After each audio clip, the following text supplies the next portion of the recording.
Masterclass 3, experte et mère épanouie.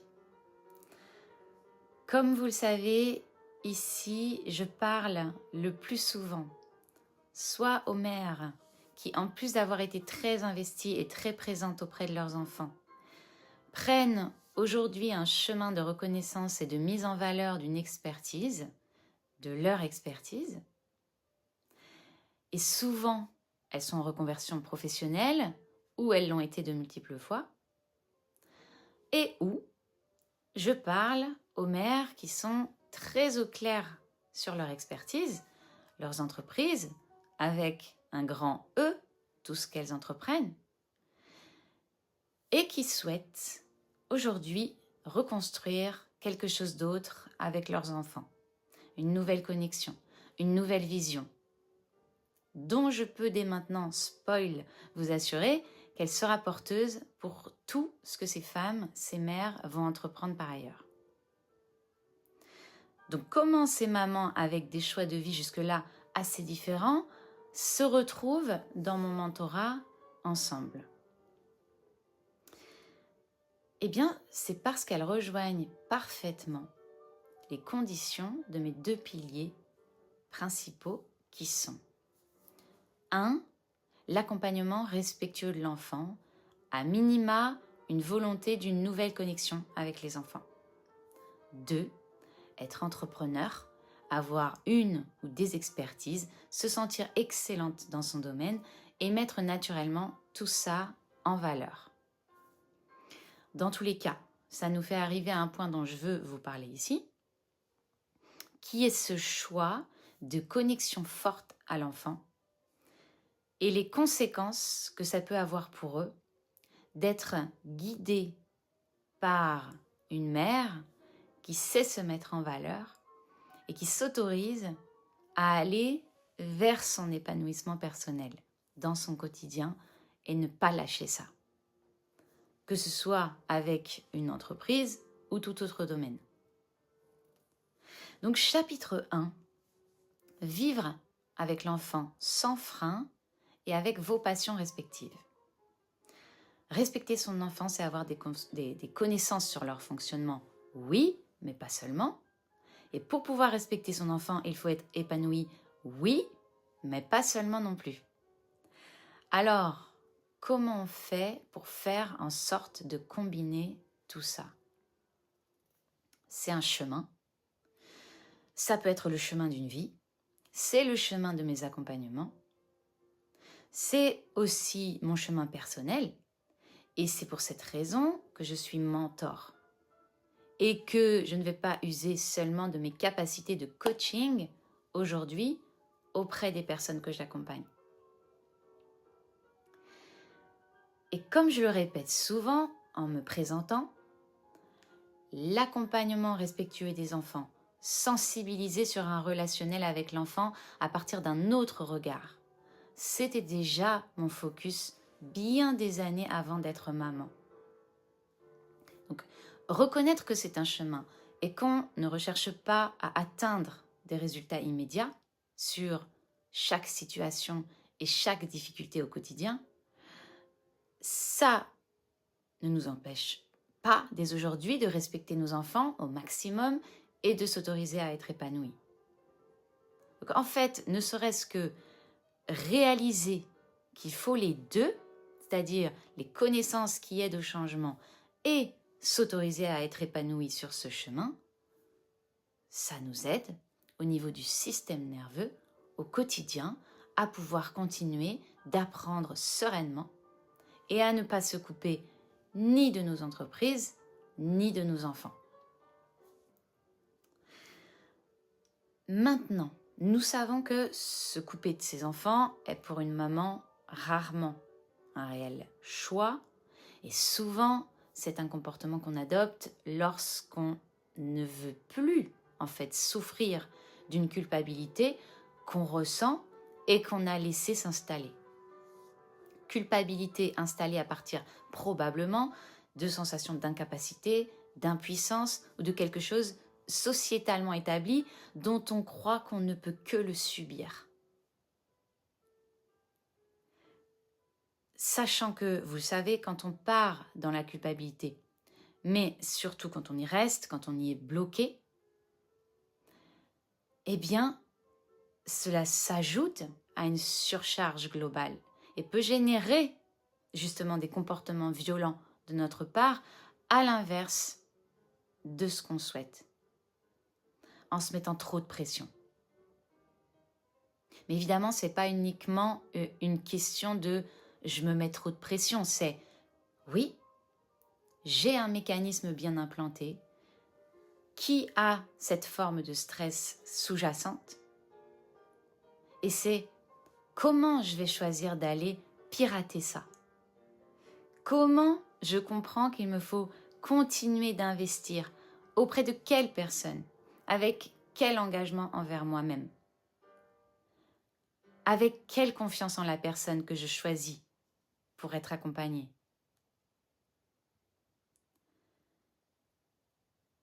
L'installation de cette confiance, c'est aussi le pourquoi de mes partages sur les réseaux, qui sont quand même très utiles pour ça. Partages dans lesquels je reviens petit à petit me présenter avec toutes mes évolutions et partages dans lesquels j'explique un peu plus en détail donc, et autour de thèmes précis comment ça se passe, comment j'accompagne, dans quelles énergies, de quoi on parle, quels sont les changements visibles chez mes clientes. Et je profite de ces partages pour rappeler où on va ensemble. Et pendant ce temps-là, dans mes accompagnements, on va faire un travail d'orfèvre et on va te rappeler au quotidien où est-ce que tu vas, toi. Quelle relation tu voulais et tu veux vraiment avec tes enfants. Quelle mère tu veux être. Quel entrepreneur tu veux être. Quel entrepreneur à succès tu veux être en réalité. Sans te censurer. Pour suivre ta vision, ce que tu vois en grand et ce qui est aussi en fait une passion.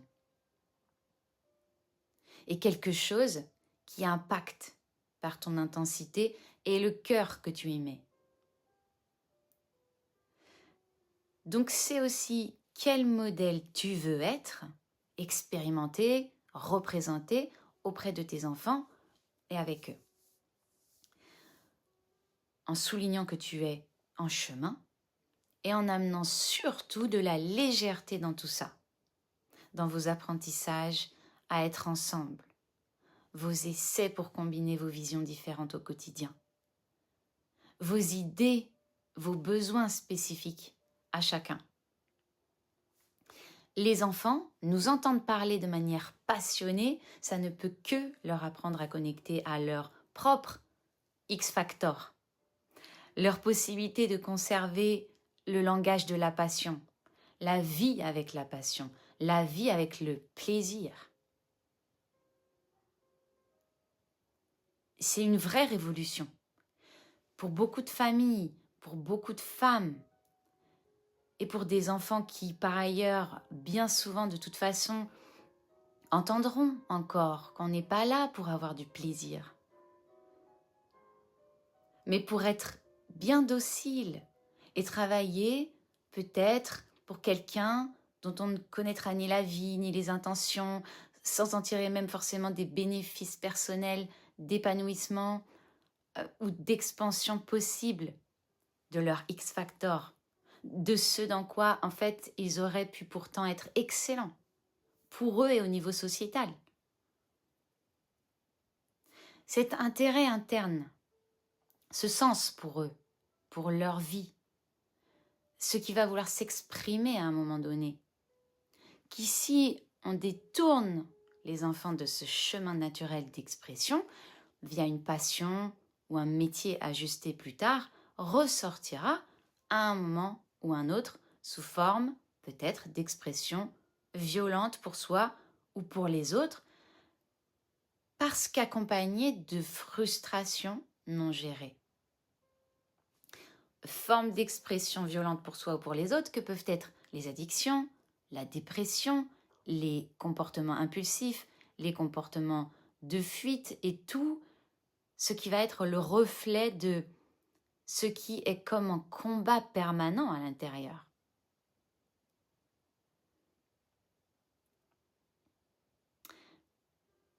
Et ici, je parle encore plus pour les mères et personnes dites hypersensibles et à haut potentiel émotionnel. Chapitre 2. Le point de bascule, la conscience qui déclenche. Je veux effectivement revenir à un point précieux. Ce point de conscience où l'on réalise non seulement que ce que l'on voudrait vraiment vivre en tant que mère, on y a le droit, mais surtout que lorsqu'on s'est passé le film devant nos yeux de nos comportements et notre ambiance familiale, on a vu au loin et on a perçu à quel point, si on reste dans des comportements dysfonctionnels, nous-mêmes ou en restant entourés de personnes qui agissent comme telles et qui n'ont peut-être pas envie d'en sortir, eh bien ça nous mène tout simplement à nous ancrer et nous enfoncer petit à petit dans des choix qui seront la résultante d'une culpabilité comme acceptée. Et tout ce qui peut donner une vie en dehors du plaisir, une façon de vivre qui se tape dessus et qui finit par retomber sur les autres de la même manière.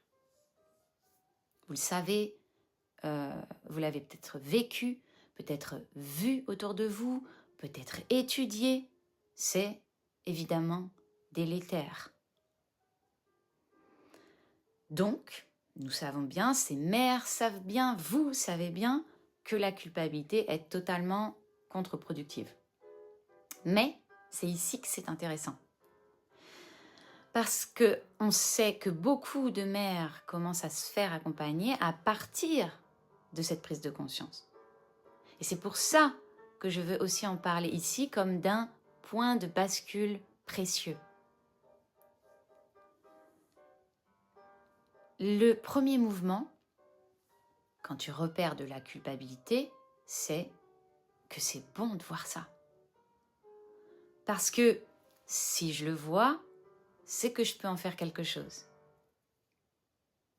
Phrase qui peut paraître facile, bateau, mais en fait, si on la prend comme un trésor, on prend un chemin où on se révèle à nous-mêmes vraiment notre trésor.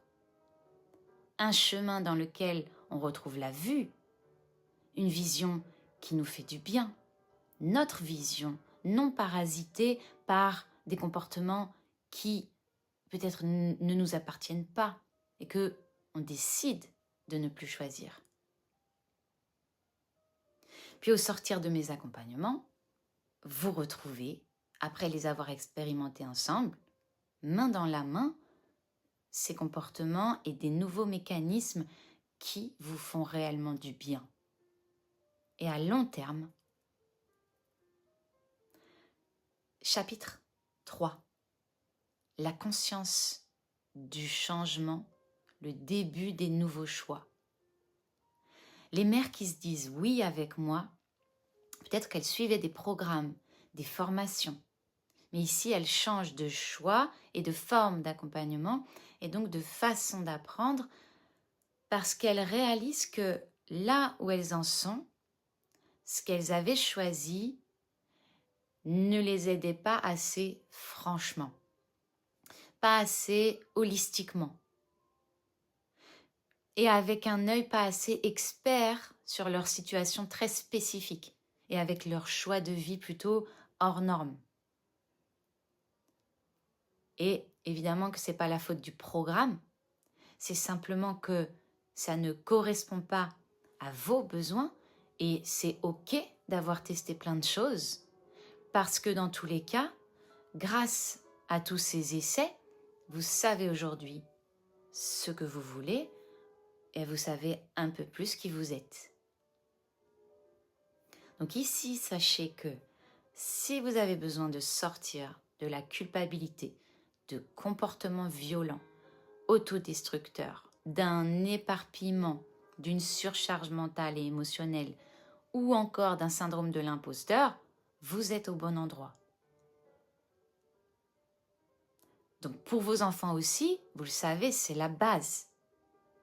Vous êtes entre de bonnes mains, vous prenez soin de votre système nerveux, de modifier vos systèmes de croyances. Vous vous autorisez enfin à être épanoui tout en continuant d'apprendre pour vos entreprises, mais aussi auprès de vos enfants. Alors évidemment que l'énergie globale familiale devient porteuse. Elle reste imparfaite, mais vous continuez d'avancer avec excellence, la tête haute, curieuse, joueuse et preneuse sereinement de nouveaux horizons et de nouvelles façons d'être accompagnée pour vous métamorphoser réellement et alchimiser, incarner vos apprentissages. Vous savez, on voit beaucoup de femmes qui se perdent donc dans les connaissances, les méthodes parce qu'elles ont peur de mal faire et qui en oublient de s'occuper d'elles, et d'autres qui se perdent en se coupant de leurs enfants, comme on en a parlé, parce qu'on leur a dit, qu'elles ont écouté, que l'important c'est qu'elles soient bien elles-mêmes d'abord, mais elles ont oublié ou elles ne se sont pas retrouvées dans un contexte assez soutenant, leur permettant de s'écouter vraiment. Voir tout ce qu'il se passait à l'intérieur. Tout ce qui a besoin de se dire aujourd'hui. Et tout ce qu'on vient écouter ensemble. Dans mon univers, on t'accompagne à rester entière. Et ne rien te refuser, ne pas t'oublier, ne pas oublier ce que tu souhaites pour tes enfants. Ce que tu peux pour eux et ce que tu veux réaliser pour vous.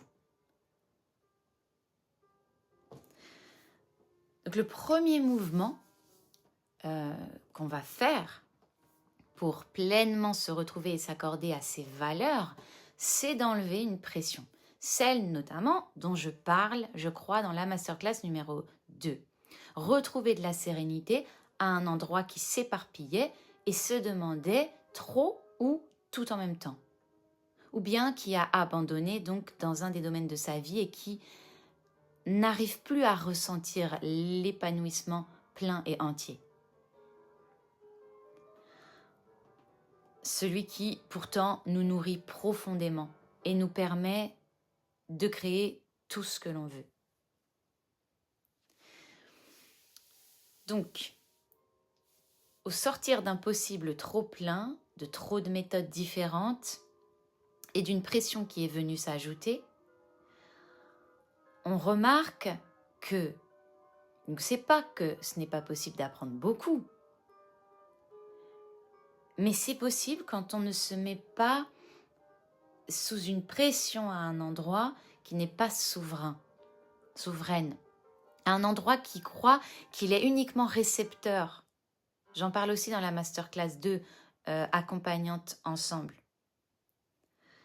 Un endroit donc qui est sous pression, qui croule sous les connaissances, parce qu'il a oublié qu'on est auteur et qu'on a à agir en tant que nous, une fois qu'on a ces connaissances.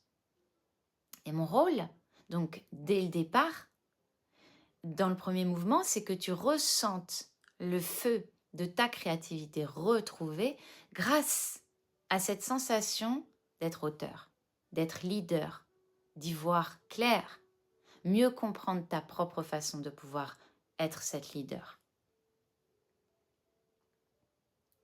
Chapitre 4, l'esprit meute, ma team.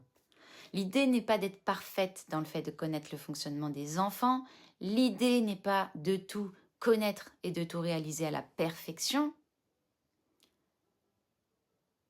L'idée n'est pas non plus de tout lâcher donc pour s'occuper à 100% de soi et croire que c'est ça la liberté.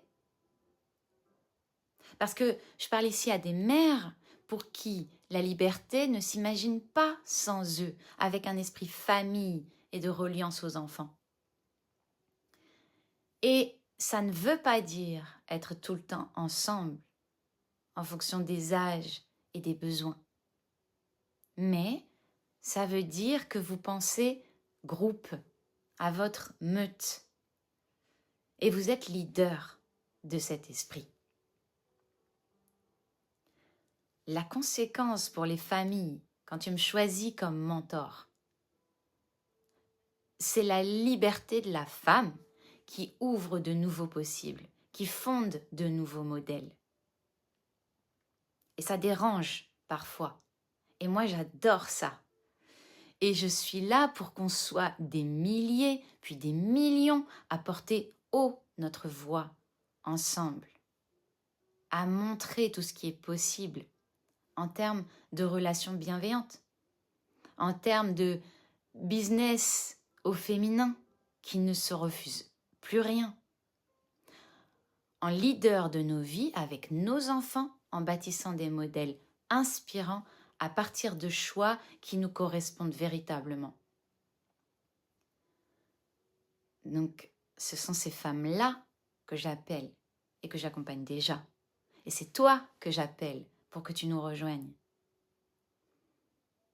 J'ai envie de te partager un dernier point qui va faire lien avec la masterclass numéro 4 sur notamment comment mon parcours fonde mon mouvement. Donc ce point, c'est pourquoi, comment je suis experte à l'endroit de la persévérance et comment on fait en sorte que tu n'abandonnes jamais. Eh bien, je te confie que souvent, pour me décrire, plusieurs personnes proches m'ont dit chacune la même chose. Tu finis toujours par obtenir ce que tu veux. Alors, c'est peut-être pas le cas à ce point-là, mais j'ai réalisé que je renvoyais principalement cette façon d'être. Et c'est un trait de personnalité qui me caractérise aussi en tant que mentor et qui te permet du coup un avant-goût de l'engagement qu'on peut avoir ensemble autour et pour tes objectifs de vie. Et cet alignement que tu recherches déjà depuis un moment qui te permettra d'aller précisément où tu veux et d'y parvenir vraiment. Donc en attendant de t'en dire davantage dans cette prochaine masterclass, sur d'autres points de mon parcours qui fondent qui je suis en tant qu'accompagnante, et pour qu'on continue de se découvrir, eh bien je t'invite, si ce n'est pas déjà fait, à m'écrire en message privé pour que l'on soit connecté et que tu sois au fait sur les nouvelles expériences qui arrivent et sur mes offres actuelles. Je suis très heureuse d'avoir passé ce moment avec toi. Je t'embrasse et je te dis à tout bientôt. Ciao, ciao.